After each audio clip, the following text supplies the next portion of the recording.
Hello everybody, this is What If Deku Hit All for One part 14. Here we go. Oh. There are going to be episodes going to be from different perspectives. For example, Eraserhead or Azawa, Immortal, All for One, and other characters. Just besides Suzuki Midoriya. Anyway, here we go. Immortal goes to his office to do paperwork, and after a few hours, he says to himself, am I gonna have to call him? Yep, I'm gonna have to call him. And he calls and says, hello, Hisashi. Immortal, it's been a while. What do you do nowadays, by chance, Hisashi? Mostly being a businessman. So you're going to white collar crime now? More or less. Hey, at least you're not doing the stuff you used to. Still. Anyway, do you have any other kidnapped individuals that I should know about? Besides Ouroboros, Sharkumo. No. Oh? Good. Third, why didn't you tell me you had a kid?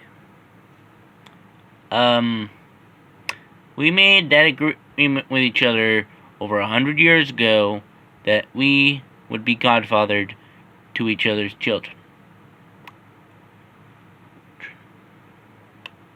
Yes, we kind of fell out 50 years ago, but still.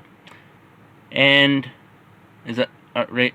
Hisashi says, well, my bad.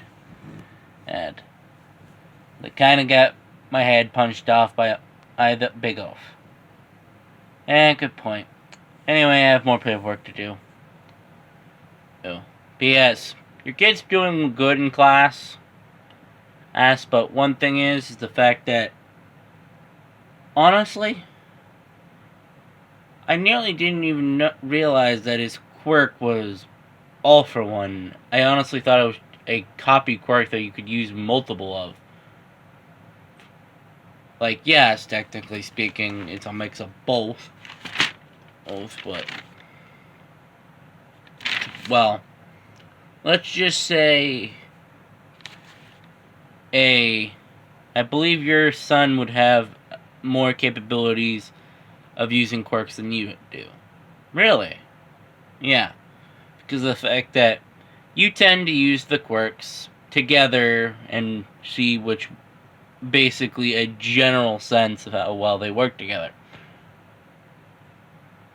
Izuku uses everything in his tool wheelhouse. Flat out. There's only really a few quirks he doesn't really use because of the fact they wouldn't work together. Besides that, in the classes I've seen him use his quirk,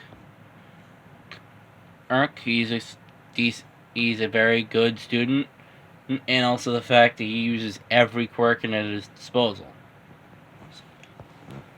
For example, he used Frozen Glare on his opponent and during the battle exercises that I taught today.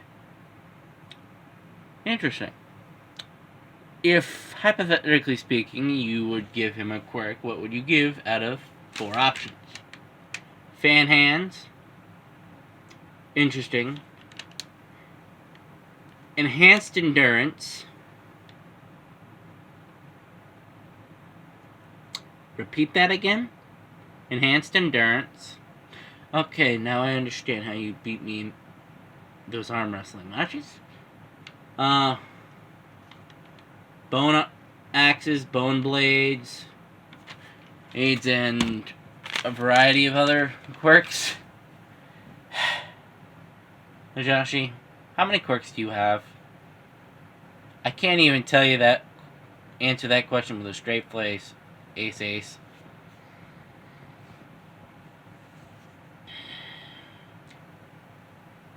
So more than 100,000? Yeah, I told my son I have 20,000, but that's only an estimate. To be honest, I don't know how many quirks I have. Many of them was during the dark times, where 1, 2 quirks here and there, of people dying, or one of them gone, wouldn't really matter. Yeah.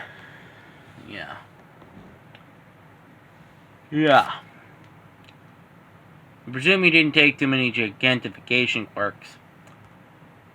No, why? Because it's one of the most common types, in Japan at least. And the fact that you purposely did not leave Japan basically means that, well, you're the reason why we have of the demographics we do in quirk populations, where we quite literally barely have 0.1% and of the new population of people quirkless. But, well, that's just how it is. Anyway, I'll talk to you later. So, okay. And Hisashi, she ends the call and says, "Yeah, it's interesting." And then the next day, Izuku wakes up and sees his, and goes to the kitchen, seeing his dad say, "Hey, how was school yesterday?" Pretty good. Good. I know this is kind of soon, but I believe you have a field trip in the next few days to the USJ. Hey, do you want a few more quirks? I personally like my combination, but if you want to give me more, I wouldn't mind. And it would be useful, and honestly, I'd be curious on how to train them, how they work. And Hisashi says, "Of course, Izuku. Okay. First, Titanic Strength. It is a pain in the butt to use. The original user was, the old hero by today's standards, Titanic. Wait, wasn't he a Japanese hero that moved from Britain? And basically had the boat that he was on get hit by an ice user?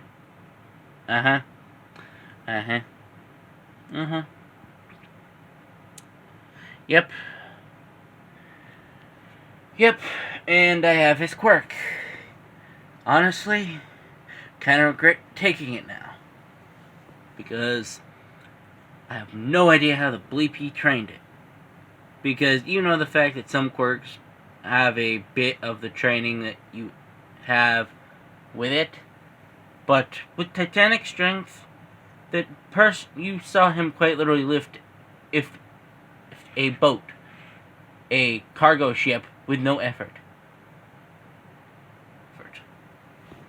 With absolutely no effort at all. Oh. But when I try to do that, yes, I can lift it, but only for barely a few seconds. Barely a decent hour. But anyway, besides that, density manipulation, basically density manipulation of the body, and I believe I have one more that might suit your interest a little bit more. Technonesis, where basically the person was capable of using technology for their own capabilities. The range is approximately, I believe, a kilometer.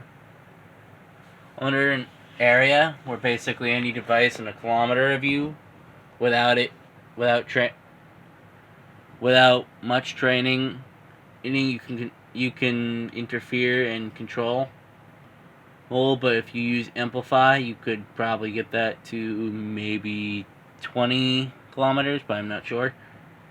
And water healing.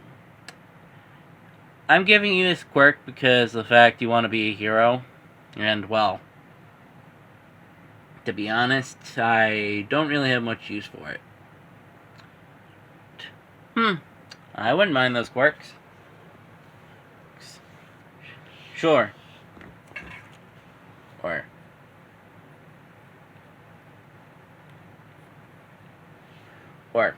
And underwater. Ooh, where did you get that one? It was a second generation user where they were older, like old. They were 87, and they were, I believe, second generation or first generation. I can't not remember. But basically, he wanted to sell his quirk so he could pay for his medical bills.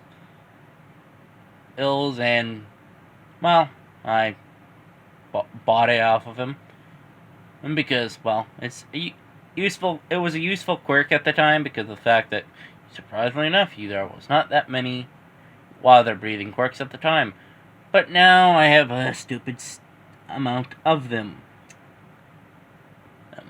But besides those 5, I presume you want to train all day?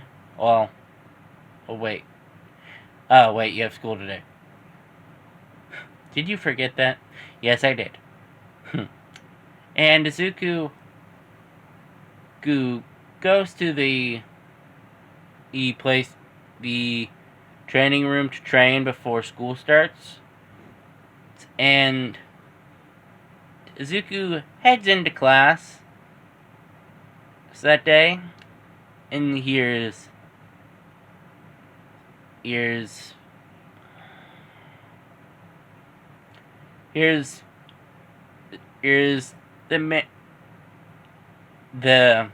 hottest man on earth by Izuku's definition speaks saying, "Why are you so loud?" And Bakugo says, "Candy cane, what the bleep? Eep. Eep." And that is the end of this part. I know this is not much, but well, I think you guys probably want a shorter episode for this one, and it's more of an explanation of a bit of what happens. But anyway, hey, see you next part.